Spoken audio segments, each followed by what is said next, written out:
Press వాళ్ళందరూ కలిసి వచ్చారు, చాలా సంతోషం. కానీ మీడియా చేయాల్సిన పని నిజాలు బయటికి తీసుకొస్తే బాగుంటుంది. దేనికి పోరాటం చేస్తుంది, దేనికి న్యాయం జరుగుతుంది, ఏం జరుగుతుంది అనేది మీడియా స్పష్టంగా చూపిస్తే బాగుంటుంది అని మిమ్మల్ని అందరినీ కూడా కోరుతాము. ఎందుకంటే గత పాదయాత్ర కేవలం 1.5 రోజులు నిండి పాదయాత్ర అంతే, 15 రోజులు నిండి పాదయాత్ర ఉంది. కానీ పాదయాత్రను ఆపాల్సిన అవసరం లేదు. 1.5 రోజు మళ్ళా పర్మిషన్ తీసుకొని చేసిన పాదయాత్ర ఆపాల్సిన పని లేదు. ఎందుకు ఆపుతుంది షర్మిలమ్మను? ఎందుకంటే ప్రభుత్వాన్ని ప్రశ్నించే గొంతు షర్మిలమ్మ ఒక్కటే కనిపిస్తుంది వాళ్ళకు. కాబట్టి మరి షర్మిలమ్మను ఆపుతా ఉన్నారు. ఆ తర్వాత మరి చాలాసార్లు, ఇది 4వ సారో 5వ సారో అనుకుంటాను, ప్రతిసారి ఏదో ఒక దానికి ఆమె ఉద్యమకారిని కాదు, ఆయనేం టెర్రరిస్ట్ కాదు, ఆయనేం పెద్ద వేల మందితో పోవట్లేదు. ఈరోజైతే అసలు ఎవరూ లేరు. ఆమె కారులో ఒకటే సిట్టుకు పోతా ఉంది, ఇంకా మామూలుగా గవర్నమెంట్లు వాళ్ళు ఇల్లు పోతున్నారు అంతే. ఎందుకు ఆపాల్సి వచ్చింది షర్మిలమ్మను? సిట్టుకు పోయి ప్రశ్నించినంత మాత్రాన ఏమవుతుంది? ప్రభుత్వం అసమర్థత, గ్రూప్ ఎగ్జామ్స్ లీక్ అయినాయి, 10th క్లాస్ ఎగ్జామ్స్ లీక్ అయినాయి, చాలా రకాలుగా ప్రభుత్వం అలసత్వము, అసమర్థత ప్రభుత్వం. అయితే ప్రశ్నించే గొంతు ఉంటే అరెస్ట్ చేస్తారా? ఇంట్లో నుంచి బయటికి పోనీయరా? ఆమెకు వ్యక్తిగత స్వేచ్ఛ అనేది లేదా? ఎక్కడికి పోయే పని లేదా? మిమ్మల్ని కూడా అడుగుతా ఉన్నా నేను ఇవాళ.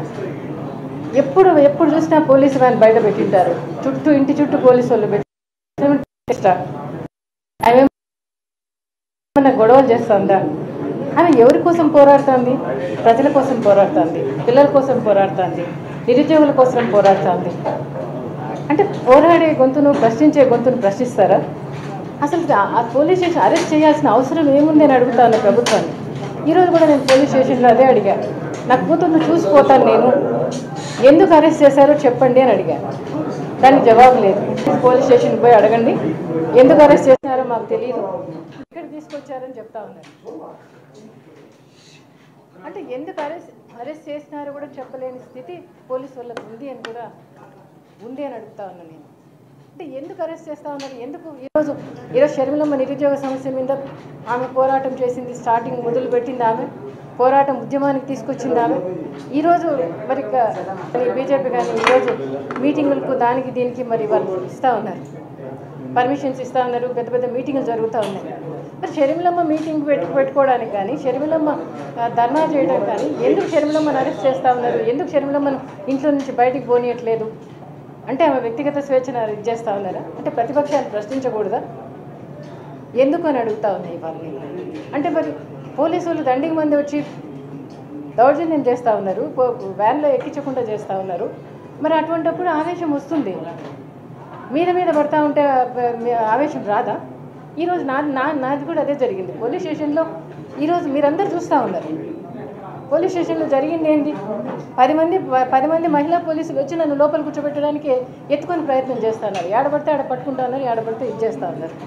మరి అటువంటిప్పుడు నాకు ఇది రాదా? నేను కొట్టాలనుకుంటే ఎంతగా కొట్టచ్చు, గట్టిగా కొట్టచ్చు.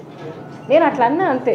దానికి ఈరోజు మరి TV9లో అయితేనేమి, ఇంకో NTVలో అయితేనేమి చాలా దాని ఏదో చాలా నేను గట్టిగా కొట్టినట్టుగా చూపిస్తూ ఉన్నారు.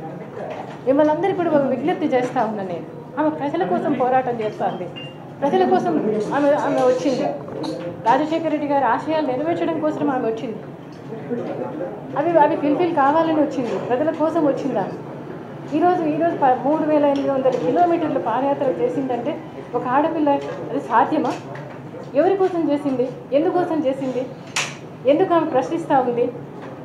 ఇవన్నీ కూడా మీకు అందరికీ కూడా మీడియా వల్ల కూడా తెలియాల్సిన అవసరం ఉందని కూడా నేను కోరుకుంటా ఉన్నాను. మిమ్మల్ని అందరినీ ఉన్ని లేని ఊరికే చూపించమని మిమ్మల్ని కోరట్లేదు, నిజాలు చూపించండి. ప్రజల కోసం మీరు కూడా పోరాడండి, మీరు కూడా భాగస్వాములు కమ్మని మిమ్మల్ని అడుగుతున్నారు. న్యాయంగా ప్రశ్నించే గొంతును ఎంతకాలం అని అణచేస్తారు? ప్రభుత్వాలు అనేవి ప్రతిపక్షాలు వ్యక్తిగత స్వేచ్ఛది. ప్రతిపక్షాలు ఏదైనా చేస్తే దానికి సొల్యూషన్ చూపించాల్సిన ప్రభుత్వం ఈరోజు ఎందుకు ఎంతకాలం ఆపేస్తారు ఆమెను? ఎంతకాలం హౌస్ అరెస్ట్ చేస్తారు? ఎంతకాలం ఎన్నిసార్లు తీసుకొచ్చి పోలీసులు మాకు దౌర్జన్యం బలం ఉందని చెప్పి పోలీసులు 10 మంది ఆడ పోలీసులు 10 మంది మగ పోలీసులు వచ్చి ఇంట్లో వదిలిపెట్టి పోవడం ఇది ధర్మమా? ఇది న్యాయమా? న్యాయం ప్రశ్నించే గొంతును ఆపేస్తారా? ఎందుకు ఆపేస్తారని అడుగుతా ఉన్నా నేను ఇవాళ. మిమ్మల్ని అందరూ కూడా చేతులెత్తి మొక్కి విజ్ఞప్తి చేస్తా ఉన్నా, మీడియాలో కరెక్ట్గా చూపించండి. ప్రజల కోసం మీరు కూడా పోరాడండి, మీరు కూడా నిలబడండి. ఆమెకు నిలబడమని మిమ్మల్ని కోరటం లేదు, కానీ మిమ్మల్ని అందరినీ కూడా విజ్ఞప్తి చేస్తూ ఉన్నాను. దయచేసి మిమ్మల్ని అందరినీ కూడా నిజాలు చూపించండి. ప్రజల కోసం మీరు కూడా పోరాడండి, ప్రజల కోసం మీరు కూడా నిలబడండి.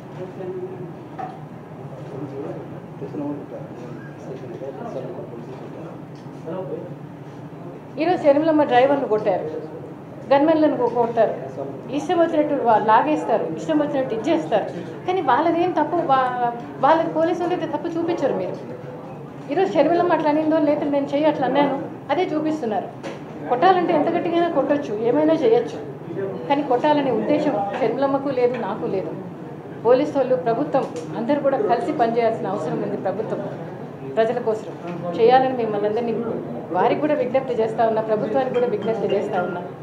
మీరు మేల్కొనండి, ప్రజలకు మంచి సొల్యూషన్ తీసుకురండి, ప్రజలకు మంచి చేయండి. మీరు మంచి చేస్తే మీ ప్రభుత్వమే వస్తుంది తర్వాత కూడా. అదే మిమ్మల్ని కోరుతాం. షర్మిలమ్మ చాలామంది అడిగేవారు, మీరు ఇన్ని ప్రశ్నిస్తూ ఉన్నారు, ఇన్ని చెప్తా ఉన్నారు, అవన్నీ వాళ్ళు చేస్తే ఎట్లమ్మా అని చాలామంది ఆమెను ప్రశ్నించారు. చేస్తే మంచిదే, ప్రజలకు మంచి జరగడమే నేను కోరుకుంటా ఉన్నాను. నేనేదో చేయాలని కాదు అని చెప్పి షర్మిలమ్మ చాలామందికి చెప్పింది. నేను కూడా విజ్ఞప్తి చేస్తూ ఉన్నా, ప్రభుత్వానికి విజ్ఞప్తి చేస్తూ ఉన్నా. అసమర్థ ప్రభుత్వం కాకుండా, ఏదంటే అది నియంత ప్రభుత్వం కాకుండా ప్రజల కోసం పనిచేయమని పోలీసులకు కూడా విజ్ఞప్తి చేస్తూ ఉన్నా. ఉన్ని లేని కేసులు పెట్టి చేయకుండా మంచికి మేలుకు నిలబడమని పోలీసులకు విజ్ఞప్తి చేస్తా ఉన్నా. మీడియా వాళ్ళకి మీకు కూడా విజ్ఞప్తి చేస్తాను. ఆల్రెడీ లంచ్ మోషన్లో ఇప్పుడు చేస్తాను.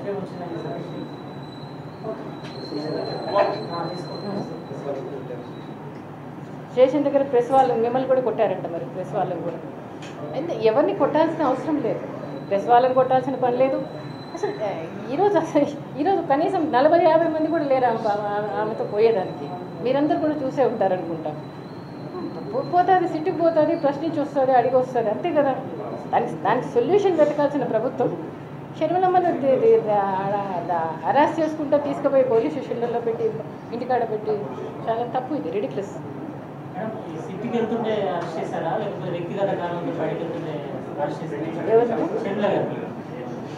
లేదు, ఇంటి నుంచి పోతా ఉంది ఆమె, సిట్టుకు ప్రశ్నించడానికి పోతా ఉంది.